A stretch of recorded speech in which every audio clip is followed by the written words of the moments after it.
Just so you know, this is being live streamed. It's a public meeting. We're going to talk for 10 or 15 minutes, and then we're going to open it up for questions and comments. We ask that everybody try to keep it civil, if possible. You know, one question kind of thing, so we don't make this a big long meeting. Trying to cap it at 5 o'clock. So, for those who don't know me, I'm Michelle Forsyth. I have 4 kids. My husband and I run Forsyth Farms, Gravel Mart, and Pit. And the reason that I got started on this whole thing is we got a mining permit for our business in 2017. It was put through all the approvals. You know, I don't know if you know the process, but you have to go through ALC because we're on farmland. And then you have to go through Islands Trust, and everybody checkmarked, everything's good to go. Got our permit and received a letter 30 days later from Islands Trust saying you have to have a temporary use permit to use a mechanical screener, which is insane because it was part of the process. Everybody knew, because how else would we screen our stuff? And then they asked for a bond of $12,000. So I started fighting at that point. And that's where we are now, still fighting. We have a lawyer. We went back with a counter temporary use permit application. Our meeting was supposed to be about a month ago. It's been pushed off now.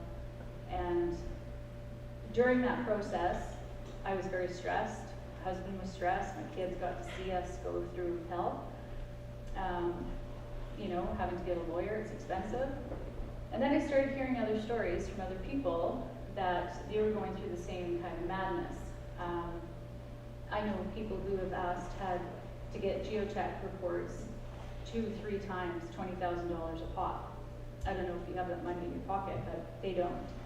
Some people's retirement funds are going out the window, and people are afraid. They think they have to stay afraid, that they have to comply to what's going on, what's being asked of them. And I want to be the voice to say, this is crap, you don't have to do this. You have power, you have a voice, and so that's when I contacted these guys. You want to jump in? Sure. Can I ask if you've got a microphone, if you could use it, please? Yeah. Sure. Can you hear me there? No. No, you can't hear me. You want to hear me louder than this? I'm Eric Booth. I was, as I tell people now, conceived, born and raised on Saltspring. So I've been around here for a few decades. My background, as far as getting involved in politics on Saltspring Island, started in about 2001, prior to the first referendum on incorporation. Originally, I was opposed to incorporation. I thought it was just going to be another level of government. As I started to actually attend meetings on incorporation and started to understand what that actually meant, and I became a relatively vocal proponent of incorporation. After incorporation vote failed in 2002, I decided, well, I guess I should probably step up to the bar and actually contribute something back into the community, put my name forward as both the CRD director and Islands Trust, ran for both positions, became an Islands trustee as a result, and spent 2002 to 2005 as a trustee. So I got to be on the other side of the desk, as it were, and understood a little bit more about how Islands Trust functions, how land use planning functions on the island. From that point forward, all the way through until the last incorporation referendum, I was a proponent again of getting back to try and get to the point where we could have another vote at incorporation. When that failed, a couple of years ago now, my wind was basically, the wind was taken out of my sails, as it was for a lot of people that were involved in the yes side, because we saw that incorporation was a potential solution to a number of the problems that we face on that. So over the last couple of years, when I look at what has happened, I'm not seeing progress. In some respects, I'm seeing things getting worse, certainly worse for affordable housing, worse from the perspective of water issues on the island. There seems to be more people that are unhappy with the way things are. Now, are we going to go ahead and have another incorporation vote? No, not likely. I just don't see that happening anywhere in the near future.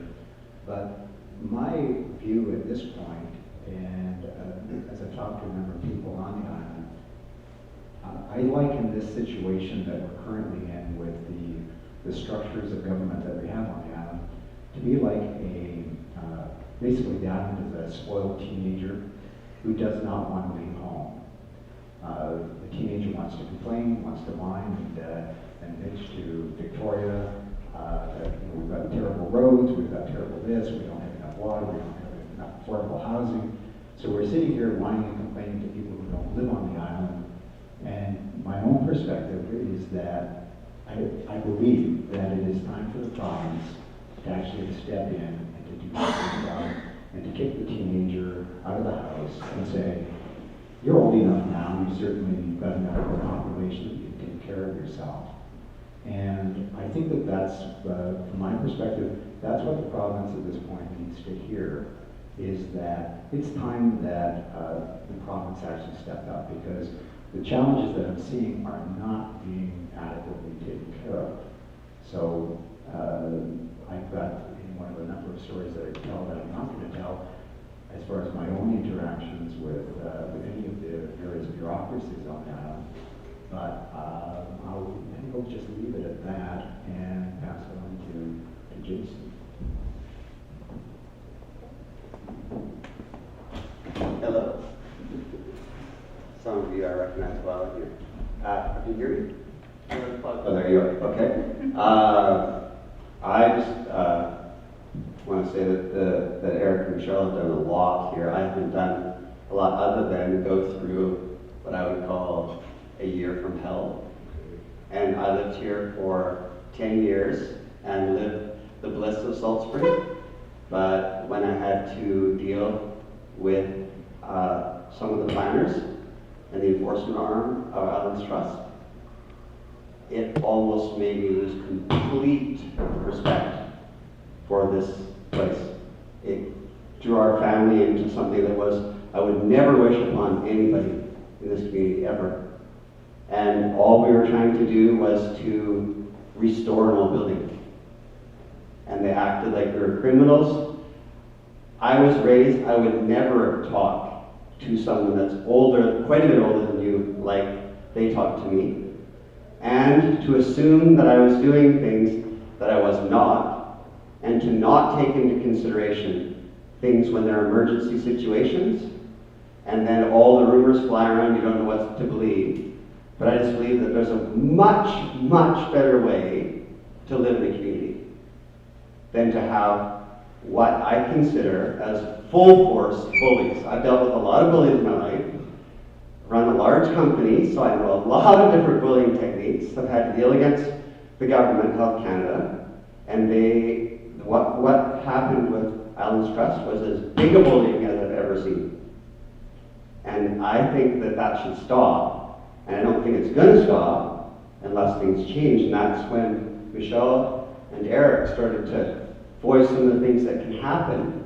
And even when the referendum was happening, I don't tend to even vote sometimes, because I think it's pointless, because so many people come in and say they're going to do one thing, and obviously we know this, but a lot of people before it were scared that they were going to disband the whole environmental protection of the island, and that's what was going to happen, and all these developers would rip apart the whole island and everything. I just don't see that. I think that's just an extreme. So I think somebody with a voice of reason needs to come in, and things need to change. I also had lengthy conversations with Adam Olson at Beachside, and what they say, and face-to-face, is I think they agree with that. I don't think they think we can sustain things the way they are, the way they're going. Unless you tax the heck out of some people's homes, I'm not sure. So anyways, I'm just here because I'm more listening to the input from Eric and Michelle, and I think it's been quite impressive what they've said. I'm more here, like I said, to say a lot of you have seen what we've gone through this year. And I don't think it's right, and we still have to do it. So I hope that things can change.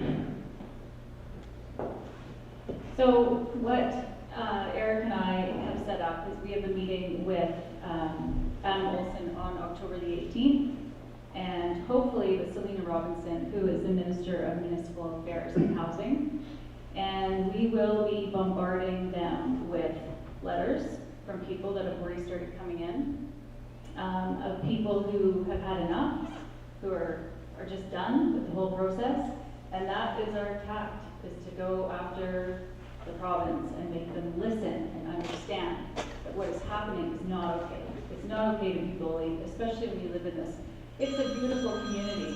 It's absolutely ridiculous that everybody fights as much as they do on Facebook, on the exchange. We need to come together. We need to change this whole environment. We need to look at roads and housing and water and sewer. And nothing's going to change the way it is right now. It's completely broken. So that's the plan, is basically bombarding and letters and all the rest of it. So yeah, I need people to send me their stories. I need to have that information at my fingertips to take to Adam. Adam's ready for it. He's ready to go to the legislature with this. We've talked about it. So that's where we're at. So that's it. If anybody has questions or comments. Is it possible to get the provincial government to force Saltspring to become incorporated? We know from the research that we've done, Powell River is an example of a community that was, in 2006, they became a municipality. And it's a totally different type of voting. You're not voting the same as you do for an incorporation. You're trying to get letters patent, basically, and they did pretty much force it from what we could see. The Bowen Island situation, I think that it was kind of a given that they needed to become a municipality and did. And their model is exactly what I would like to emulate for here. Because you still have a municipality, but you still have two islands trust representing. Like, we're not saying get rid of the preserve and protect. We want Saltspring to still be beautiful and all of that. But you can't grow as much as we've grown with all these families and everything, and not have the infrastructure to support all these people. We're bursting at the seams, and then you invite tourists over on top of that, and they're trying to ride bikes on our roads that are sloughing off into the ditches. How is that going to change if we don't have a proper government? And we don't. So, I could go on and on, but yeah. I'd just open it up to if there's anybody else that would like to say something. My name's John Binstead, and whilst I think it's appealing to go to the provincial government and beat them up and give them all sorts of stories, I'm not convinced it's going to get us very far.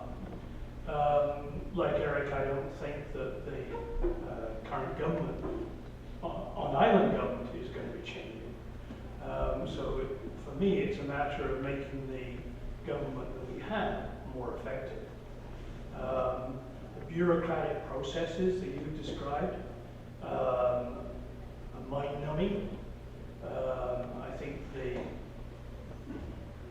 bits of the long-term plan, strategic plan that I've seen, have to do with sort of climate change, which is laudable, but nothing to do that I've seen with more effective management, making the processes that we have work better and serve us better.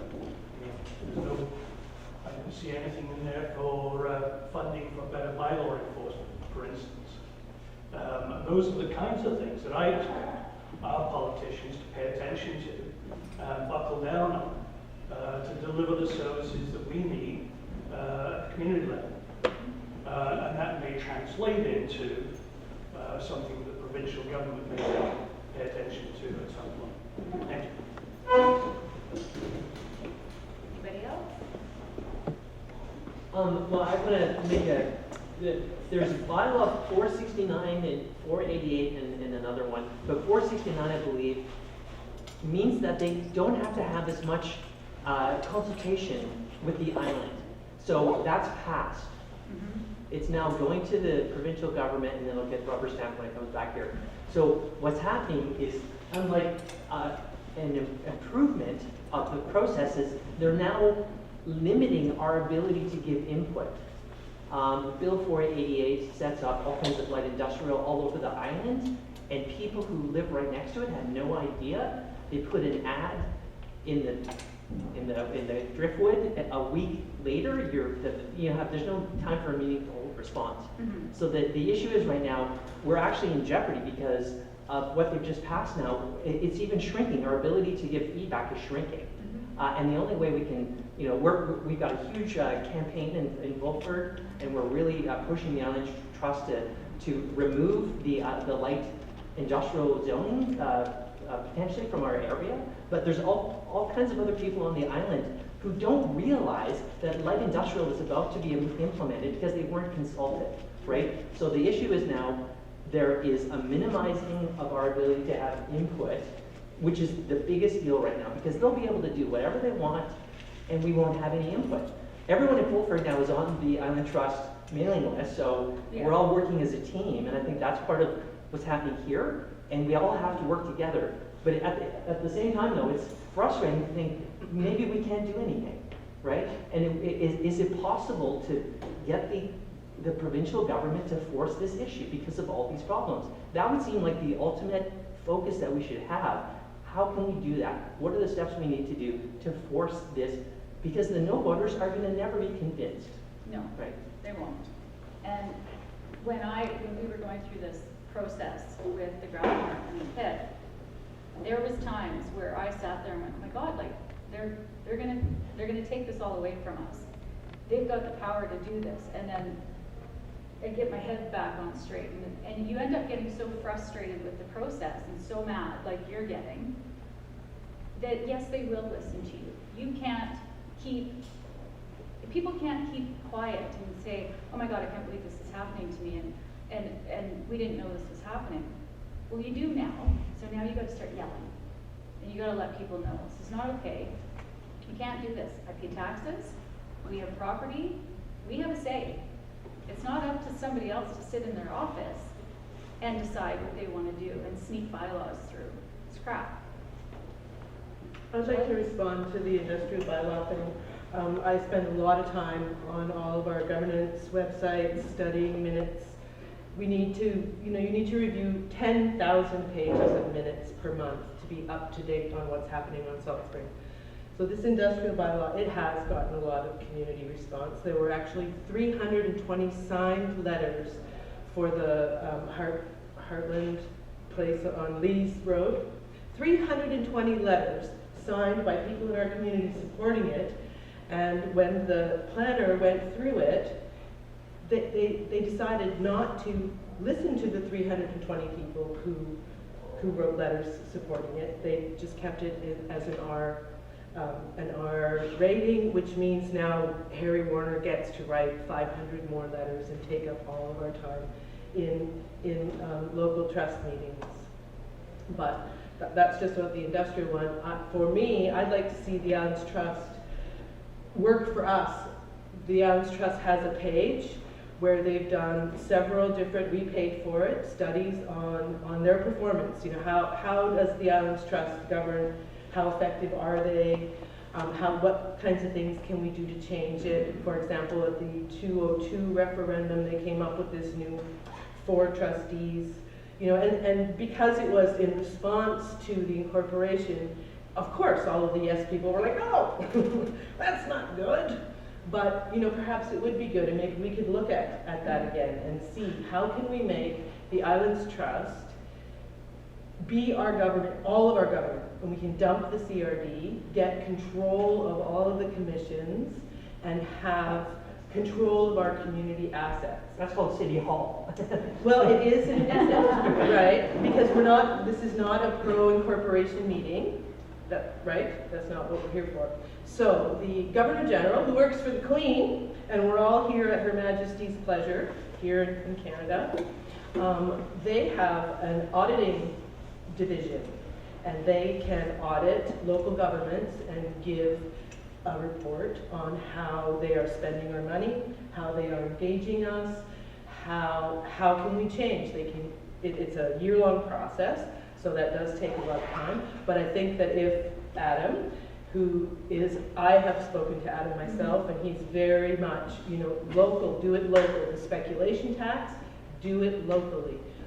Let do it, let's do that. So we could put that in this meeting that you're going to have, that perhaps the Auditor General can sign us up for an audit, Yeah. right? And then a lot of I run the Saltspring Incorporation discussion group, which I've changed to the governance discussion group.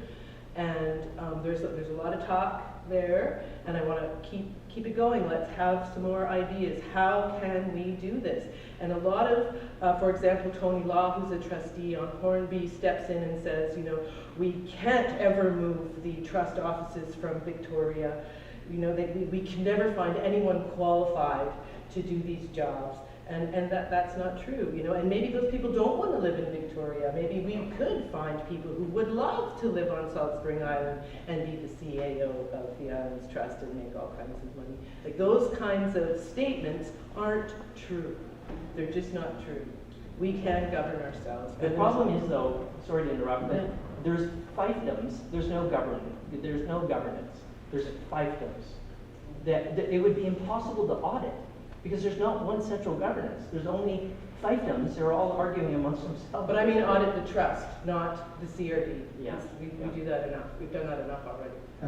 Going back to 2001, the provincial government in 2001 did core review of the ministries, and if anybody was around at that time, some of the ministries were slashed by about 40%.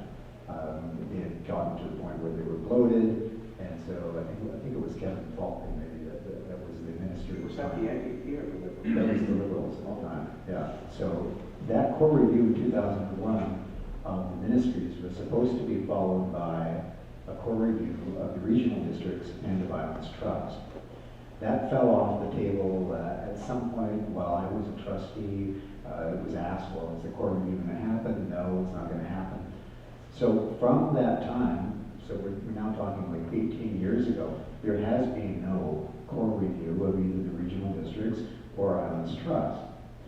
What I'm hearing a lot of right now is that there should be some kind of a review of at least the Islands Trust mandate as it relates to culture, society, economics, as opposed to just the environment.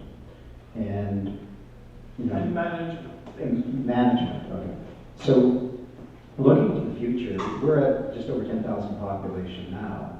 I think there's an argument to the province that, okay, we're at 10,000 now, we're supposedly heading towards 15 or 18,000, whatever. Plus, that is not including what we do need in the way of community housing for our core services long term. The argument is this actually sustainable? This, what we have right now as far as the level of governance or the levels of governance, is it actually sustainable going out into the future?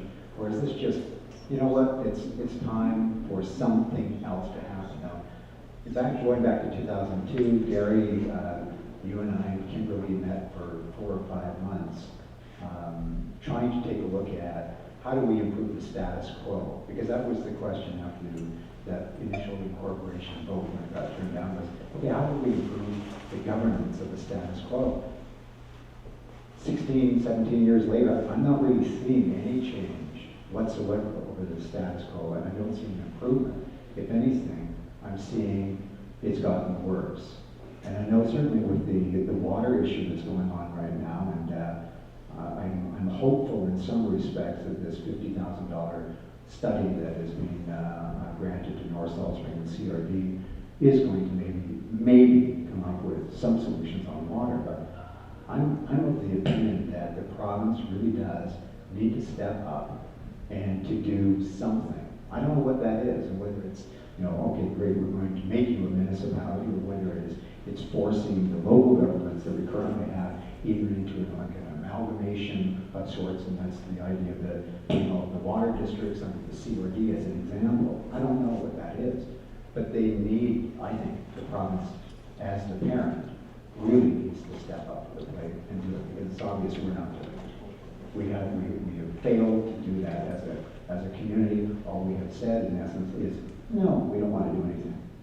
So I think that's certainly the argument that I would be making, or the point that I would be making to Adam and possibly Selena, is time for the province to do it.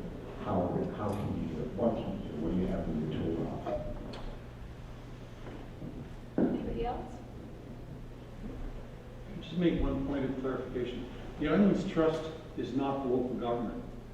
The Islands Trust was never set up to be a local government administrative function. The CRD is our local government, which makes Gary our mayor, literally, across the board. So the Islands Trust is not your local government. The Islands Trust is charged with responsibility for land use planning and the issues related to land use planning. And they have 3 policy directives. One is to preserve and protect, not embalm and restrain, but preserve and protect, and probably should have been conserve and protect as opposed to preserve and protect. And everybody puts all their dollars in that basket. That's what the Islands Trust is supposed to do. And people are forcing the Islands Trust to become our local government because they refer to them as our local government when they were never intended to be our local government. And they're not set up to be the local government. That's why they fail at it when we ask them to be the government. The CRD is set up to be they're set up to be an administrative agency over the 14 municipalities under the umbrella of the CRD. They're not set up to be a local government either. The truth is, we don't have a local government. We are the largest populated area in Canada that does not govern itself.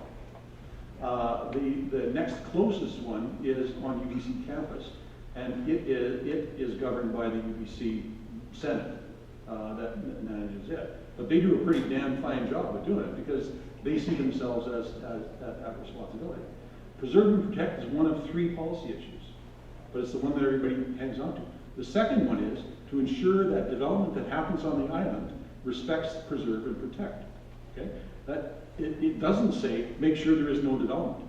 It says ensure that development that happens respects, preserve, and protect. That's very different, and that's never been emphasized as much as the first one has. And the third one is to promote and encourage healthy communities. And nobody talks about that. And those 3 are absolutely equal in value. And the only thing that we hear over and over and over again is number 1, preserve, embalm, and protect. When in fact, equally important is number 3, to encourage and promote healthy communities. And by healthy communities, that means economic development, employment development, adequate housing, potable water, sewer, those kinds of things. And it's possible. I'm a professional planner. I'm a member of the Canadian Institute of Planners. Okay? And I've built projects lots of different places. And we're building a project we're not building anything right now. The Meadow Lane project, 48 units of affordable housing for seniors. Okay? In 6 weeks, it'll be the 2nd anniversary of the purchase of the property by a charity that bought the property to make that facility happen. The doors of that facility should be opening in 6 weeks. In a normal situation, after 2 years, the doors would be open. We have a waiting list of 110 names to get into 48 units. That's 110 senior citizens that have decided that it's no longer safe for them to live in their home by themselves at the end of their 350-foot long driveway. The snowstorm proved that, the windstorm proved that, and we've got a crisis in housing right now. And the Minister of Municipal Affairs provincially has the right to declare a resource emergency and come in and drop in a local government. And the resource emergency here is water crisis, housing crisis, employment crisis. You just add on to the list. So just to correct a few things, that the Islands Trust is not our local government. They sure make you feel like it. When you're going through it, even with the CRD, they backed right off as soon as Islands Trust was involved in our project. And our project was to restore a building and get rid of invasive species and put up a wall that protected against silt flowing into the creek. And they acted like we were criminals, and it literally cost us 550% over budget because everybody got involved. I was going to ask you, how much extra did it cost you? It cost us over $1 million to do the renovation. Over $1 million. And I had to borrow against our house and put huge lines of credit on. People think you're so loaded because you do a few things. No, we wanted to get into that thing And we thought our budget, we'd fix it up at the start, paint it, just do the red thing, get rid of that ivy. Turns out that ivy has massive balls, it was holding up the little building with them, there's no foundation. And then as soon as the Islands Trust came in with their bullying technique, the way they talk, I can put on record it was horrible. And they should be ashamed of themselves. If I was raised up, if I ever talked like that to another adult, my parents would be ashamed of me. That's what was happening. And I also heard conversations from one of the planners that the whole of the Gulf Islands population should be shrunk by 50%. So that's the type of planning we're talking about. If you get really, really down to it, but the idea is that the CRD just backed off because it almost feels like they're getting bullied. So it does feel like the local government, the trust. Well, but the trust Because- is now taking over all of permitting as well. Yeah, exactly, and that's. Without any permit fees or bylaw put in place. Yeah, and I'm not saying all the trust, because there are some people in the trust, in the bureaucracy that I get along with really well. But certain people, like the squeaky wheel, they really can dominate the conversations. And I even found that senior and junior planners, that doesn't seem to be a proper arrangement, because sometimes the juniors can cancel out what the seniors say. I never saw that. Just a quick comment, and then I'm going to get to the figure. But if you ask the Islands Trust or the local government, they will say they're a local government. Yeah. I understand what you're saying, Yeah, I like but what you're saying.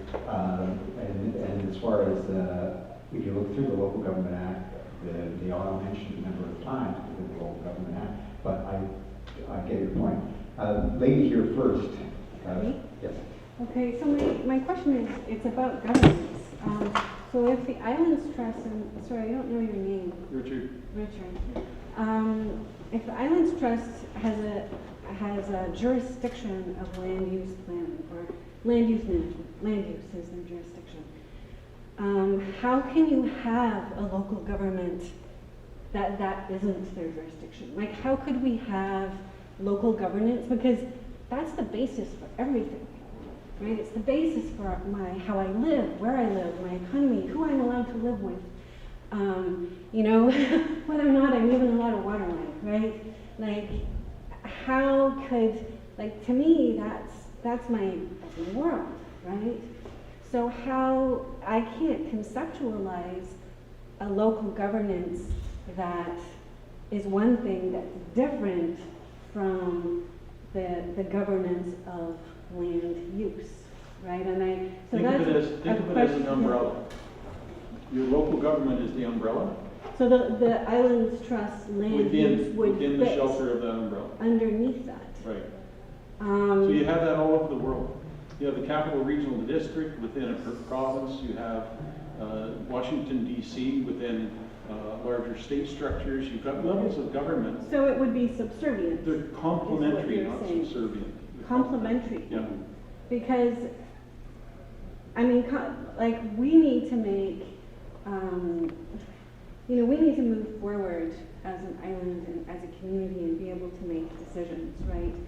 So it seems to me that somehow having land use, it's not even the trustees that, yes, at the end of the day, they're the ones who make decisions, but it's the planners who have this whole kind of internal, very bizarre internal culture and way of understanding things that's quite insular and quite strange. And I actually almost called a couple of planning departments at universities after conversations with them to say, seriously, is this seriously what you're teaching people? But I think I don't know, I have my own philosophy of how that insular weirdness developed. So it's not the trustees, but there's something happening at that bureaucratic level and some kind of power that's taken at that bureaucratic level that seems to me to be all about the planners. And they'll even give you an answer, perfectly reasonable one, and then go talk to another planner and come back and give you an opposite one. So it's this whole kind of internal culture that there's nothing we can do about. They're the ones that feed everything to the trustees before we even get to speak with them, right? So there's something really, really undemocratic about it. And there's something also really undemocratic about having to go and publicly state your case for, you know, neighbors to then argue about, and it to be publicized and it to be part of public record and all that kind of stuff, when, you know, like, how is that democratic? And then if trustees make decisions, but, you know, what if politically you speak out against a trustee at a certain time? Like, then you have to also appear in front of them and ask for permission for something that in the rest of the world would be perfectly reasonable. Like, it just, like, there seems, you know, just, and I've only been here a couple of years. I'm a newcomer, so I don't understand the system yet, but I've struggled with it so much. And one of the struggles that I had in this is sort of about that governance thing is I called up and spoke with the legal representative at the planning department one day to say, okay, so how do we change a bylaw? There's something wrong. This bylaw doesn't accord, you know, with, you know, sort of the philosophy that I'm reading about how Saltspring is supposed to work. So how do I go about changing the bylaw? And she couldn't even tell me. There wasn't even a, here are the steps. You know, so there's like, it just feels so, for such a small island, and with small populations like we have, it should be a radically democratic place. It's small enough to be really, really, really democratic, and yet it's just the opposite of it. And yeah, and anyway, so you're saying it would be an umbrella, and it would fit under it but not be subservient to it. How could it not be subservient to it and remain or be democratic? How is the wording of number 3 again? I brought this up in the OCP, right? How it talks about when you said the third No, point. it's right on the is Islands Trust community, right? website. Yeah. There are three policy statements Yes. to encourage and promote healthy communities. And that's one that I brought up with them in the formal meetings, Yeah. that seems to be completely forgotten. That's because there's another bit. Someone back here referred to our strategic plan. We don't have a strategic plan. Saltspring has an official community plan, which is a collection of tactics, how you go to achieve your strategies. What is the vision that you want to be? We don't have that. What does Saltspring want to be when it grows up? Does it want to be driven towards a tourism culture? Tofino found out that unless you're all singing from the same song sheet, you can end up with 25,000 people on your doorstep on any summer day, and your town of 1,400 people can't handle that. Okay, and they're having a real problem with that. Okay, in the absence of a strategic plan of what you want to be when you grow up as a community, then all your tactics, you're just throwing mud at the wall to see what sticks. And the reality in Salt Spring, everybody talks about Salt Spring being a tourism economy and the tourist engine drives the economy. I did a workshop with the Chamber of Commerce, and I said, that's absolutely wrong. 52 cents out of every dollar that's spent on this island comes from a pension check. Your industry is pre-retirement and retired seniors. And this should be a center of excellence for pre-retirement, retirement, healthy living, living longer, and the kind of community that supports aging in place. And it's not. We keep saying that we're a tourism economy. We aren't. People show up, they might buy a sandwich, they walk around, they buy a tie-dyed scarf at the market, they get in their car, they wait in the line, and they leave. And that's not tourism. That's No, they promote aging like they did for me last year. I accelerated my aging. Also a question? I want to clarify something that you said a few minutes ago about the Islands Trust taking over the permit process. I've just discovered that they are not taking it over. They are completely creating a second level of bureaucracy, duplicating exactly what the CRD does. I just went through both lists of what is required for building permit, and out of 7 items that have to be presented to them, 5 are complete duplication between CRD and Islands Trust. And you have to get the Islands Trust letter of approval before you can present all of that information again to CRD. Is there a fee when you go to the Islands Trust? Not yet. Not yet. But it's only been in effect for a month. I wouldn't trust them No, God, no. for the paper it's written on. I'd like to direct a couple of questions if I can, and because we have an honest trustee and a CRD director here. Can you guys explain what, from your perspective, what's going on with that particular issue? This permitting process? This lady's talking Yes. about?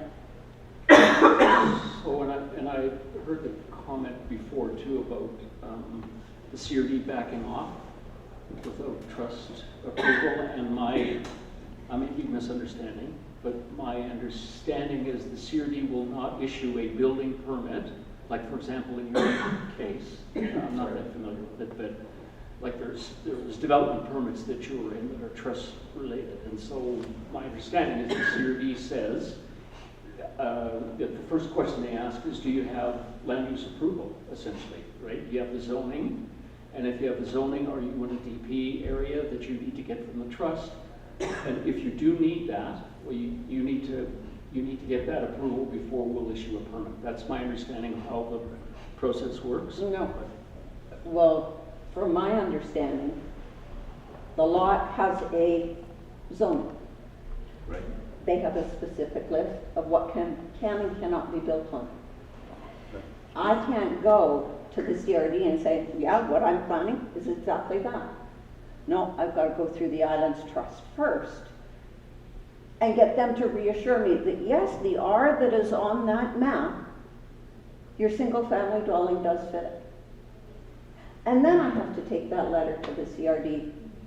But it requires, for the Islands Trust, it requires 7 complete comprehensive layout drawings, site drawings, geotech.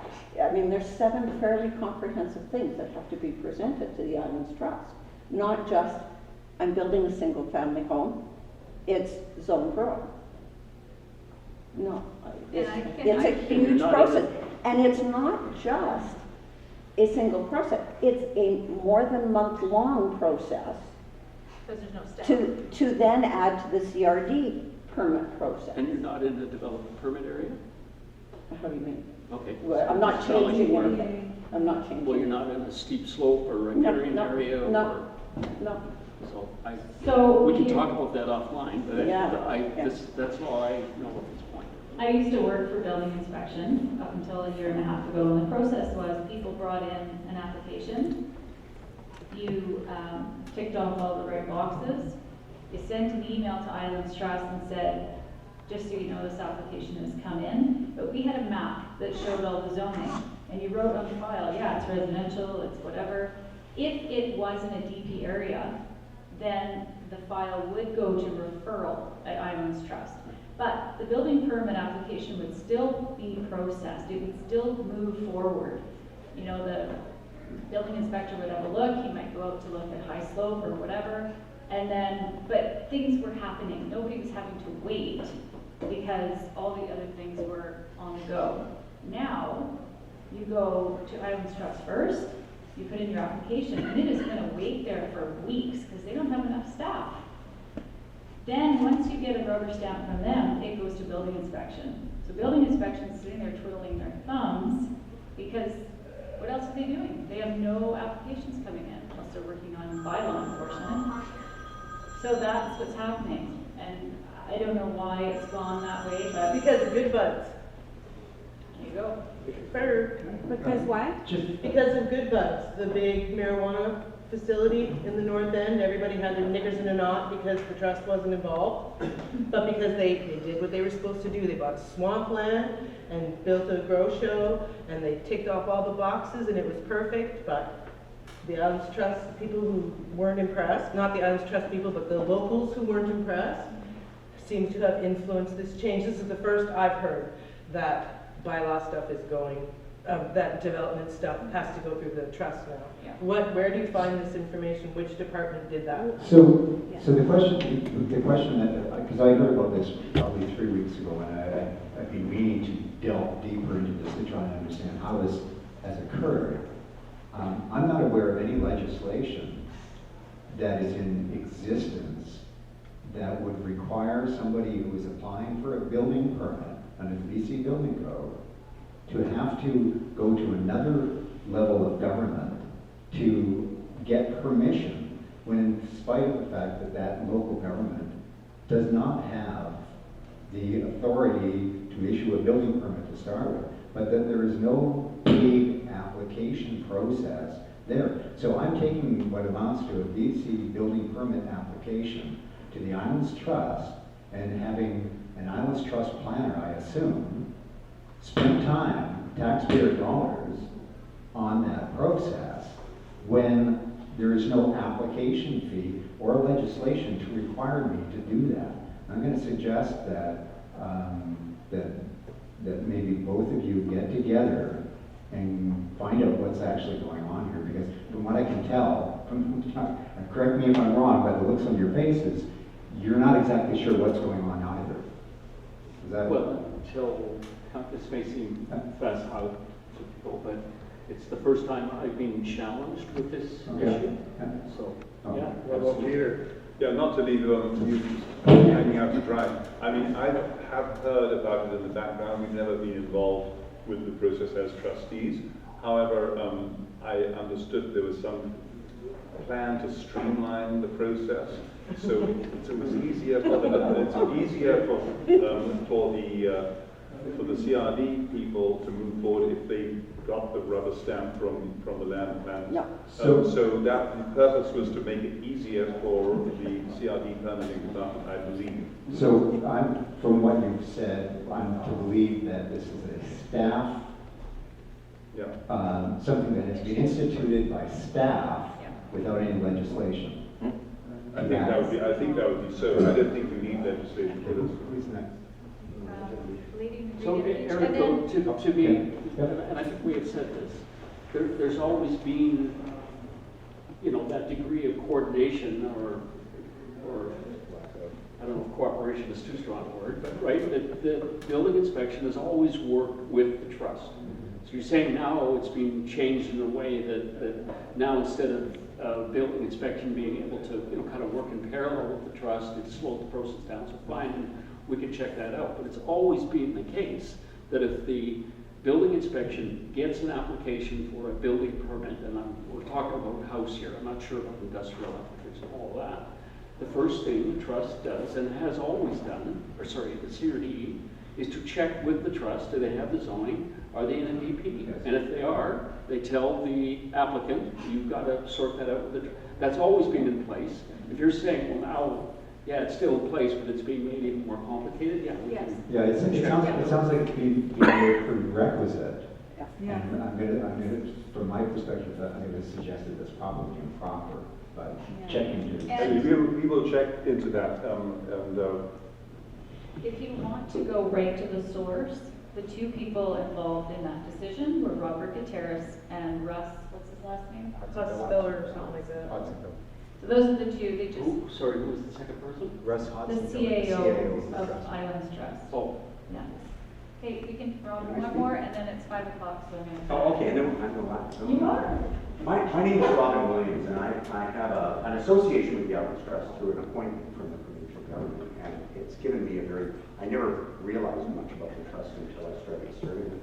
I sit with Peter Grove on the finance committee of the Islands Trust. Just a clarification on what's happening in the building department.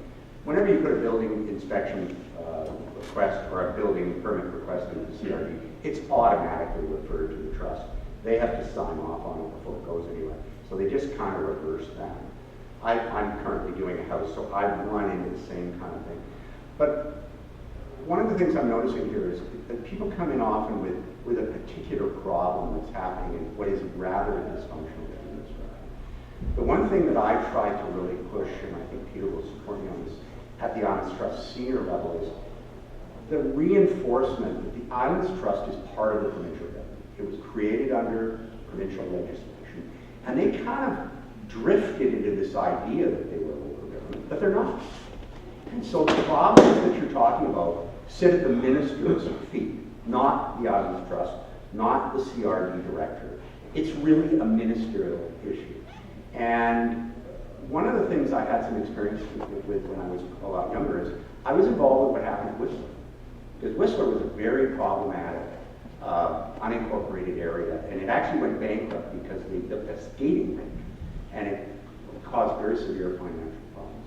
The government did step in at the time. They created something very unique. They created a resort municipality, totally different municipality. I've always felt, I took a little heat for this because I actually voted against incorporation, which came out. But I've always felt that what we need is a rural island municipal act created by the province that advances the island's trust zone, because it's clearly breaking down now. I was at a very interesting meeting of the LTC on South Pender. Well, Pender has 2 LTCs, Saltspring only has 1. I think it has a couple hundred people there.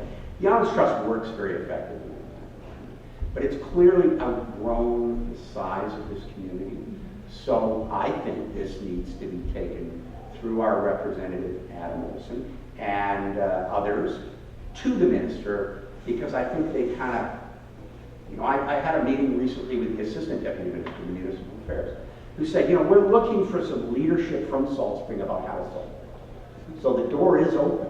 And we've got a very good CRD director who has very good ties there. We've got 2 great trustees, I think, who I have a lot of confidence in, and I'm pleased to see you stepping up and doing this. But, you know, Selena Robinson, it's her issue. It's not yours, Jason, it's not yours, it's not yours. Yeah. Okay, Well, that's what we're doing. October 18th, we're bringing it to Adam and Selena and saying enough is enough. It's time for you to step in. So, I second that. So should we create a letter writing campaign to those particular people? Do you have? you know what? I've got little slips of paper at the front that show you where you can send, like Neil sent me a letter last night through the website to my email, or you can drop it off at the Mart. I'm happy to collect it all, take it with whatever I've got October 18th, and I'll keep feeding them, and we'll keep pushing it, and I'll keep updating you. Great. on what's happening. Thank you.